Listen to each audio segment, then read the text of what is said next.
আমি এই চাউমিনটা খেয়ে আমি নিজেই বিশ্বাস করতে পারছি না যে আমি এই চাউমিনটা সত্যি আমি বানিয়েছি। চাউমিনটা খাওয়ার সময় আমার একটা গান মনে পড়ছিল, আমার হাতে আছে জাদু এমনই কামাল। আরে তোমরা কেউ শোনি তো?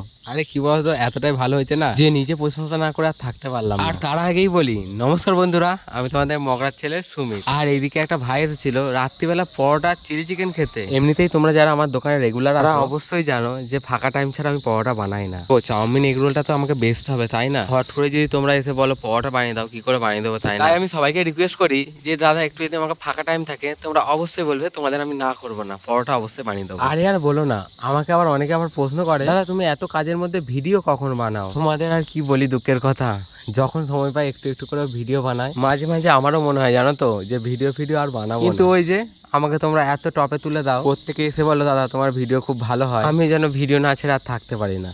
আর আমি তোমাদের থেকে তো বেশি সাপোর্ট চাইনি, তোমরা এতটুকু আমাকে সাপোর্ট করেছো এর থেকেই অনেক। এটা সবার ভাগ্যে জোটে না বস, কি তাই তো? চলো বন্ধুরা, আজকের মতন টাটা, দেখা হচ্ছে নেক্সট ভিডিওতে।